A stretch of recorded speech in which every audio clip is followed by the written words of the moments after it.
Kamusta naman kamo makabyanan sa gihapon dalay akong gidangaton Ginoo nga naghatag sa aton sa pribiliyo nga makaubdanay naman liwat kag makatuon sa maid-id diri sa iya pulong. Hilabi na gid ang nahanungod sa palaaboton kay bangod na mitlang na kung sa ligad naton nga mga pagtuon nga mag-andam kita sa paghangop sini kay bangod nga ti madamo sa mga false prophet ang hambal sa Ginoo sa unagid nga tanda sa iya pagkari sa Matthew 24, di ba? Nga siling niya mag-andam gid kay madamo sa mga patalang sa inyo kay madamo sa mga tawo nga mag-claim nga sila si Kristo. They will come in my name and will deceive many. So amo na mga kauturan ng makabyanan nga magtuon kita, no? Magbasa ta sa Biblia kay sa bagay ti wala naman ta sang palatukuran magluwas sa Bible kay ang Bible amo ning history aging sulat sang Ginoo halin sa creation tubtob gid sa end sa Book of Revelation. So ari diri ang mga hitabo kag ang mga guide naton sa pag-intindi sang dalagan sining kalibutan. Sa nagligad nga serye naton ato na atun-an kay ginhambal ko sa inyo ining mga Hudiyo, madamo sang hindi magpati nga sila gid ang matutuod nga Hudiyo nga ginpili sang Ginoo nga mga kaliwat gid yan ni Jacob, no? Kati si Jacob ang mga Israelites mo ang mga Hebreano niya naghalin na iya sa kabikahan o kung sa natawag naton sa kay Abraham, no? Ti dason dason sa kay Abraham, siyempre si Isaac, iya bata, ti mga Hebrewanon mo nang ilang ilang mga kaanakan, no? And then pag-abot sa kay Jacob, amo na siya si Israel. That's why ang mga Israelites amo na tanan nga naghalin niya sa kay Jacob. And then ano naman niya mga Diyos, ang mga Hudiyo, naghalin naman niya sa mga kabikahan ni Judah. So pamangkot, nadula bala ini sila sa mapa? Ang kabikahan ni Edom yan, ni Isaw, amo to ang nagladula gidya nga wala na sila subong sang kaliwat. Pero ang kaliwat iya ni Jacob, no? Amo man na sila gyapon niya ang mga chosen people nga pagagamiton sang Ginoo sa pila ka adlaw. That's why bisan si Paul, kung basahon nimo yung sulat sa Romans chapter 9, 10 and 11, nagitudlo ina ang chapter 9 about sang pag-reject sang Israel sa aton Ginoo kay bangod nga hindi sila magbaton sang pagkamatarong ni Kristo Jesus, no? Ang righteousness nga makaluwas sa aton kay bisan si Pablo gani gin kontra yaman kay ginapapatay ang mga tumuluo dira sa Acts chapter 8 and 9 kay bangod nga para sa iya ang reliyon gid sa Hudiyo nga dapat maluwas siya kung matudtuod kay gid nga Hudiyo, pero ti ano ang nakatawag dira nga kabakuran sina kay bangod nga Hudiyo ka, mo hambal ni Pablo gani nga hindi kaya magpabugal kay Hudiyo ka kay sa inyo ginhatag ang natawag naton nga kasuguan, pero bangod nga wala nyo ginbaton si Kristo Jesus nga amo na siya ang aton pagkamatarong. Kay bisan nga si Pablo na siling sa Philippians chapter 3 sa testimonyo niya nga gatinguha man siya nga matuman ang kasuguan, pero ginkabig niya gani ang iya nga paghimo sa mga maayo kasubong sang higko sang sapat. They are but dang ang iya righteousness nga ginahimo niya kasubong sang higko sang sapat. Kay siling nga ang matudtuod nga righteousness amo si Kristo Jesus. Nga hindi kaya mga budlay kundi batunon mo si Kristo. Kung batunon mo si Kristo nga imo personal manluluwas, suno sa gina-explain ni Apostol Pablo, maangkunta ang pagkamatarong sang Dios.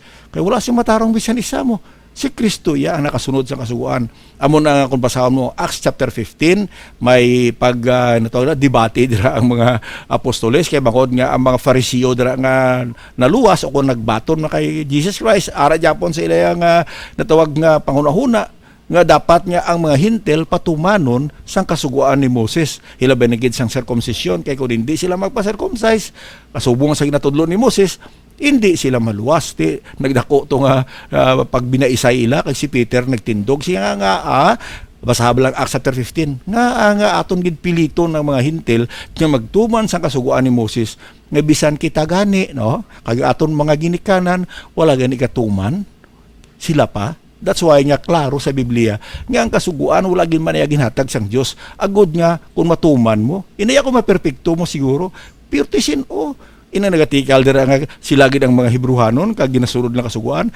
Way kini kasunod ang matutuod nga Hebrewanon to. Basa ang Acts chapter 15, ang ilang mga ginikanan kay kabos gihapon kay bisan si Abraham wala na luwas sa pagsunod sang kasuguan kundi nga sa Romans chapter 4 naluwas siya sa iya nga pagtuo. Because of his faith, he was declared righteous. Tiyan mo na nga subong, no, madamo sang nagagwa sa social media nga nagatudlo nga sa diin ang matutuon lang kung nga Hudiyo ang maluwas kay kita nga Pinoy Hudiyo man kuno. Ti din tayo nga kabikahan naghalin, din tayo nga tribo naghalin. Kaya sa bagay, dira iya sa Revelation chapter 7, ginhambal gida ang mga tribo nga sa pila ka adlaw, gamiton sang Ginoo, no, nga mangin witness niya, nga naghalin sa 12 ka tribo, tag 12 man ka libo, no, 144,000. Nga madamo man sigari sing claim nga subong nga sila na, pero kung basahon mo sa Revelation chapter 14, ina nga mga natawag na 144,000 puro sila lalaki, naghalin sila sa Israel, no,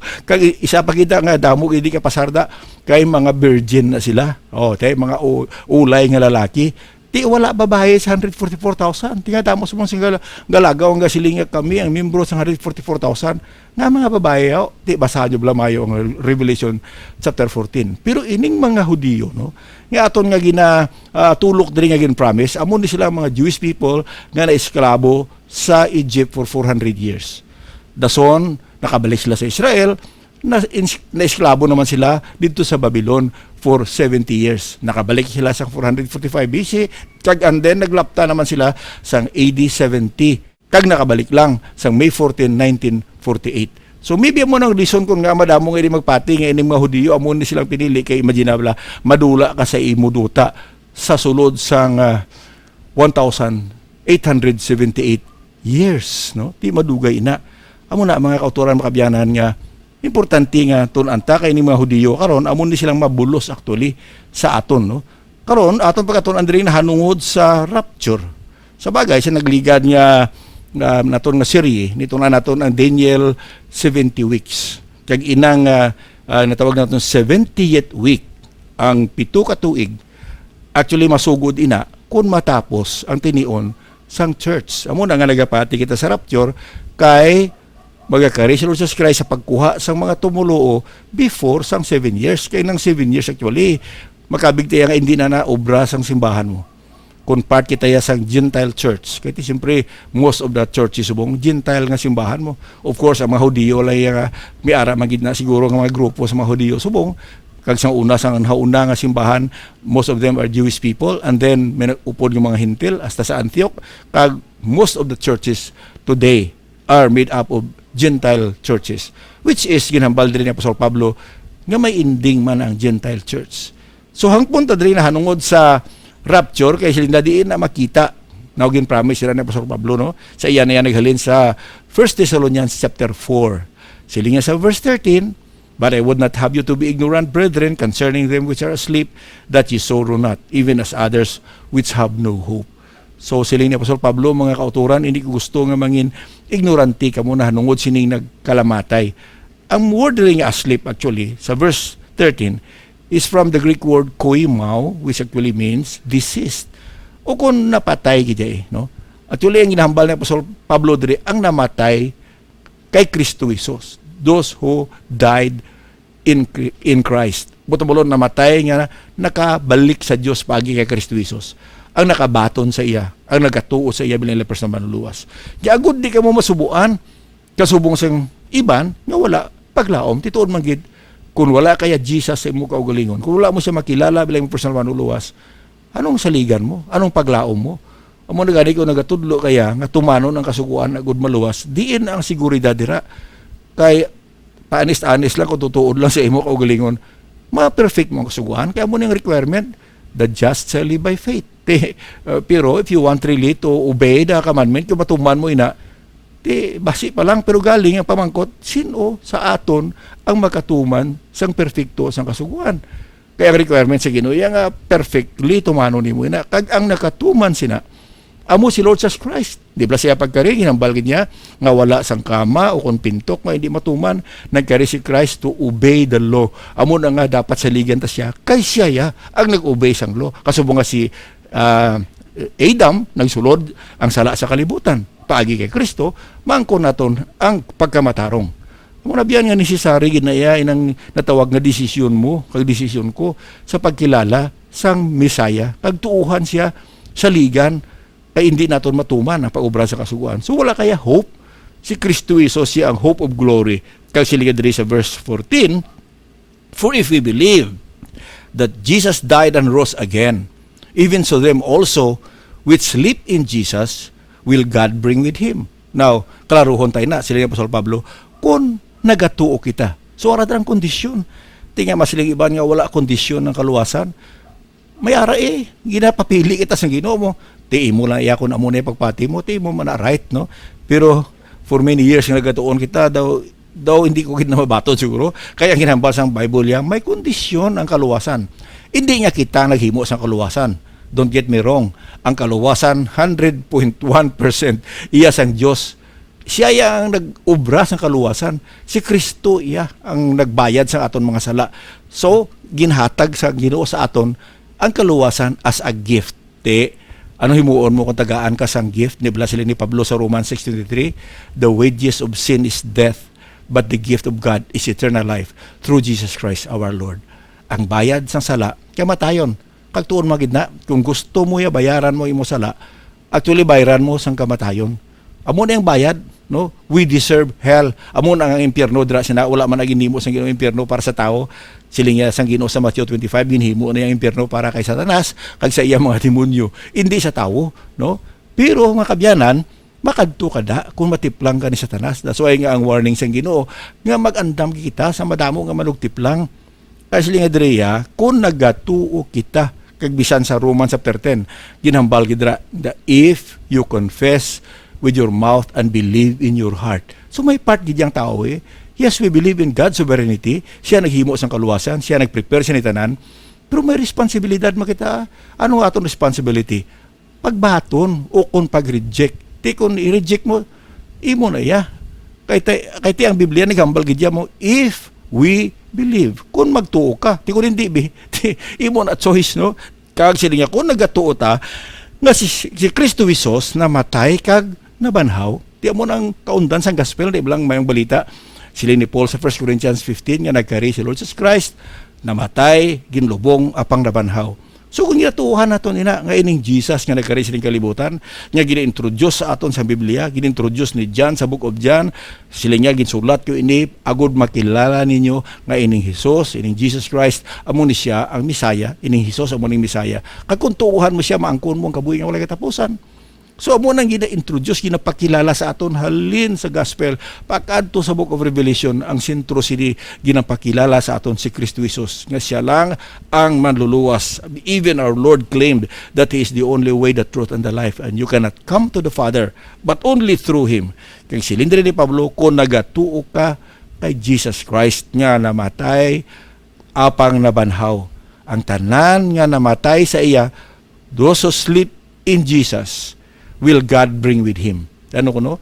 Di nakaladto galing mga nagkalamatay nga mga tumuluo. Kaya ti ang concern ni Apostol Pablo diri nga sabto niya ang pamangkot sa mga taga Tesalonica kundi nagkadto ang ilang mga hinigugma sa kabuhi nga namatay.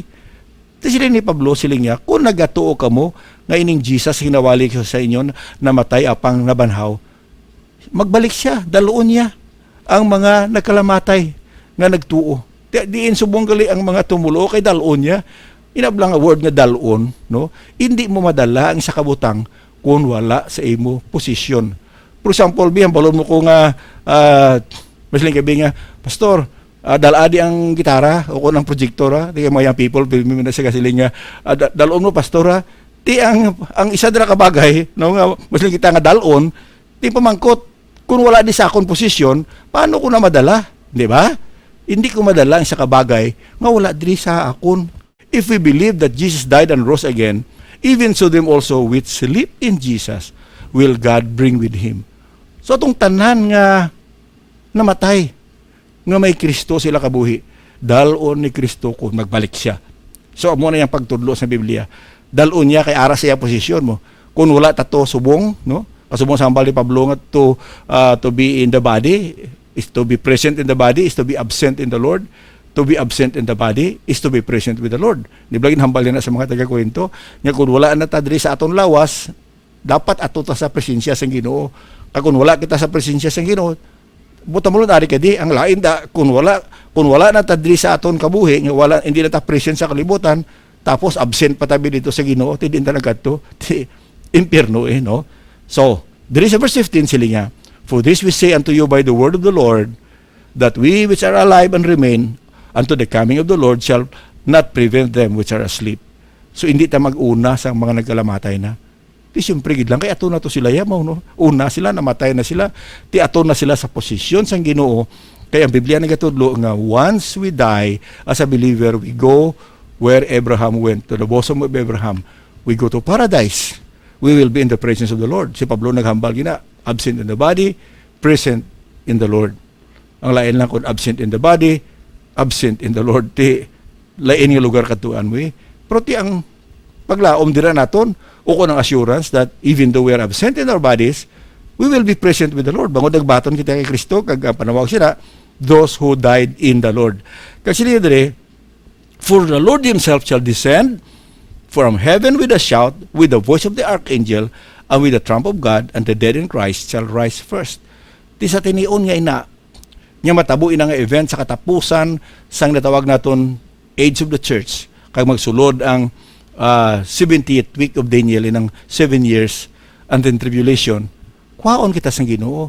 The trumpet will sound, hindi mo ta nakabati siguro kay ti imaginable way managasilinga pamatian mo trumpeta kay ti una mo na guro ang nakabig naton nga requirement requirement no gina-require nga kung hindi ka kabati isang trumpet, hindi ka madala ati tapos itatanan kay ti abi dito ka sa mall kakagahod, hindi mo mabatian ang trumpet. Abi ko nakatulog ka. So that's why nang word nga son of the trumpet, hindi man nakinanglan nga kabati ka. Kay dito niya sa heaven, abot ang balong diri ka sa bakulod, kag mag-sound ng trumpet dito ya sa sipalay kabati ka. Bisan lang sa talisay lang kurong trumpeta ka sa bakulod, hindi mo gid mabatian. Abot ang balong niya sa trumpet sound. That is a command sang Ginoo. Amo na ng time nga magabalik si Lord Jesus Christ dito niya sa heaven. The angel will sound the trumpet and the Lord Jesus Christ una gid no ngaytong tanan nga mga nauna dito sa iya nga namatay ibanhawon niya. Actually word nga banhaw dira hindi man sila nga balikon niya ding iya nga ilalawas kiti damo mo na sa mga controversy dira no kundi kun anong matabo da nga linga di sang isa ti kung ginkaong ko besang bagis ti lagson mo anay pakitao mo nang bagis kay isa pa the point is that the word resurrection here does not necessarily mean nga mabukas ang patio kag magwa ka. Kaya ang puta mo na, you will be changed, sila ni Pablo sa 1 Corinthians chapter 15. We will be changed in a moment, in the twinkling of an eye. Kaya hindi tayo magpalibog kung ang lawas na nadunot na sa patio, kaya hindi man na among nga lawas, ihatag siyang kinugyapon, diba? Ay ti siyempre kung ang atong ihatag nga lawas, ang mahalin sa patio, ti hindi na glorified body, but ang balon, duta man japon ng atong lawas. That's why dito sa kalangitan maghalin ang aton glorified body. Hindi tayo magproblema sina, iyan na isang Ginoo himuon sa aton. That's why magbalik kita rin upon ni Kristo after sa 7 years nakapanakpot na kita sang white linen, di ba? Pure and clean. That is the righteousness of the saints. Anyway, unahon siyempre kay ato dalon niya bago ya dalon diri ang mga believers kinanglan naka-glorified body na sila. Then we which are alive naghambal ina sang mga buhi kita and remain nabilin bla. Ito una yan, mga patay ito yan mo kay Kristo nga ato upo diay sa spiritual body pero sa time kay gin-promise man dira sa 2 Corinthians chapter or 1 Corinthians chapter 15 no nga sa diin sa pagkari ni Kristo Jesus tanan nga mga tumuluo tagaan sang lawas nga kasubong niya glorified body matabo pa na iya sa tion no sang pagkari ni Lord Jesus Christ. Botong balon subong ang mga tumulo nga namatay ato sila sa kalangitan nagkita ay laman dito sila pero wala sila sang lawas nga kasubong ni Lord Jesus Christ. So magkakita ay ito kay pero sila spiritual body kasubong sa mga angel. That's why nga angel hindi naton makita bangod nga spiritual body sila kaya kita mortal. Di mo na ako magbalik diri imo hinigugma sa kabuhi hindi mo na sila makita o kung makaptan kay bangod sila ya spiritual kita mortal. Pero maabot ang time no amo na yung pinaka exciting nga tion bangod islan sang Ginoo ang lawas sa mga tumuluo kasubong sang iya lawas nga makakitanay sa mortal kag sang immortal. Mutabalon ang nabilin nga mortal sa kalibutan makakita sa ilang mga o kung sa aton kung magbalik ta kay mag-reign with Christ for 1,000 years. Hindi ba mabalik kita kaupod ni Kristo for 1,000 years? Ano lang na aron kung hindi ta makita sa mga mortal nga magabilin din sa kalibutan. That's why ang lawas ta kasubong sa aton Ginoo nga ginhambal gid ni John nga beloved, we do not know yet what we shall be, but when the Lord returns and when He comes, we shall be like Him. Hindi kita may kasubong sa iya nga Diyos, kundi maangkon naton ang lawas nga glorified, nga amoy ng lawas yung mga kabuhi sa walay katubtuban, no? Kaya hindi na affected sang gutom, sang virus, sang balatian, kag sang tanan. Amo ang lawas nga ginahulat sa mga tumuluo kag gihatag na sang Ginoo bisan pa sa tong nag-una sa ila kung mag-abot si Kristo Jesus. Then we which are alive and remain shall be caught up together with them in the clouds to meet the Lord in the air, and so shall we ever be with the Lord. So ang word dira nga caught up, mas lingkad di na da ang rapture. How? Ang word bala nga caught up is from the Latin word rapere, no? Umutamulon sina ginsabnit. Kaya ang Ilonggo nga version diri kag kita tanan nga buhi kag nabilin pagasabniton. Snatch. Tiyan mo na ang rapture. We will be snatched. Abtik, hindi sila nga pasakaon lang kundi, kakita ka snatcher nga slow motion. Siyempre, kung isnatch sa imo bag o imo nga cellphone, abtik na. No? Ti ang hinihitabo sila ni Pablo sa 1 Corinthians chapter 15, it will happen in a moment, in a twinkling of an eye.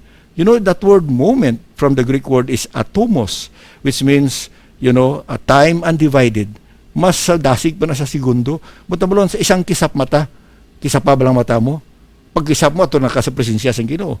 Di, mahimo na sa Ginoo, kay iyan ay plano mo. Kita mo ang nabilin ng mga plano sa Ginoo. Katahom gid, very exciting. Kaya sa sila nga time, nga sa panganod, magahulat sa aton ang mga tumuluo, mga hinigugma naton sa kabuhi, nga namatay, gintagaan sila sa Ginoo sang glorified bodies, at then kita nga buhi, sa silang tinion, abe dugoy matabo na, we will just be, raptured, or caught up, or sabniton, from the word rapere, rapto, rapture, caught up. So, mas lang diin makita ang word nga rapture sa Bible, 1 Thessalonians chapter 4 verse 17, we will be caught up. Kag ina siya kung nataon mo sa diri sa book of Revelation, chapter 4 verse 1. Siling ni John sa ginsulat niya dira sa book of Revelation, after this I looked and behold a door was opened in heaven, and the first voice which I heard was as it were of a trumpet talking with me, and which said, come up hither, and I will show thee things which shall or where must be hereafter. Come up hither. Actually, kung nilang basahon ng book of Revelation as an outline, ang chapter 3, amo na ang chapter 2 and chapter 3, amo na ang record sa sulat sang Ginoo sa mga kasimbahanan, kag ang last church dira ang ginhambalan niya, amo ang Laodicean church. Ti pag-abot sa chapter 4, after this, after sang after the age of the churches, dira pagakwaon sang Ginoo ang mga tumulo. That's why wala na nakabutang sa Book of Revelation ang church, hindi mo na siya mabasa halin sa chapter 4 hasta sa chapter 19. I mean, halin sa chapter 6, kaya sa chapter 4 at chapter 5, ang church ato na sa kalangitan nga nagabaton sang reward sa Ginoo, ang ilang pagcast ng ilang crowns, ang ibalik sa Ginoo mga reward and everything. Kag ang natawag naton judgment seat of Christ, a time of graduation, reunion, rewarding, it will happen in heaven. While on earth, dira magasugod ang pag-reign ni Antichrist for 7 years, pero sa tunga-tunga sinagubaon niya man ang iya covenant, kag dira magasugod ang Third World War. So abyan na mo inang plano sang Ginoo sa sining kalibutan. Maabot kiyang rapture, amuna ang pinakadako nga event nga ginapaabot sa mga nagbaton kay Kristo bilang ila personal nga manluluwas. Amuna nga ang sabat ni Pablo sa mga tumuluo dito sa Thessalonica. I don't want you to be ignorant about this. Nabalaan nyo na ini. Nga ang Ginoo magakariliwat, kasubong sang makawat sa kagabihon, kagkuhaon niya ang mga nagtuo sa iya. Kagtagaan niya sang lawas, nga natawag naton mahimayaon, glorified body. Kagamoy ning lawas sa pagbalik sang after sang 7 years, nga may kaupot ang Ginoo diri sa duta. Revelation chapter 5 verse 10, we will reign with Him on the earth. Kag ina, tapos sa 1,000 years and then eternity. So makabiyanan para sa isa katumuluya, may paglaom gid. Amo na nga hambal ni Apostol Pablo gid sulat ko sa inyo para hindi ka mo mangin ignorante. Agod nga hindi ka mo mangin kasubong sang iban nga wala sang paglaom. Kung ara si Kristo sa imo tigi pasoon, siya ang aton paglaom sang himaya. Importante lang abyan, nga tuuhan mo siya. Kaya wala naman sang iban pa nga misaya nga ginapresent sa aton magluwas sa kay Lord Jesus Christ. There's no other way. Hindi ang aton grupo, hindi ang aton reliyon, kundi ang aton personal nga relasyon sa Amay paagi sa pagbaton sa iya bugtong nga anak. Kabay nga himuon mo na nga desisyon bag-o mangin uli ang tanan. God bless you.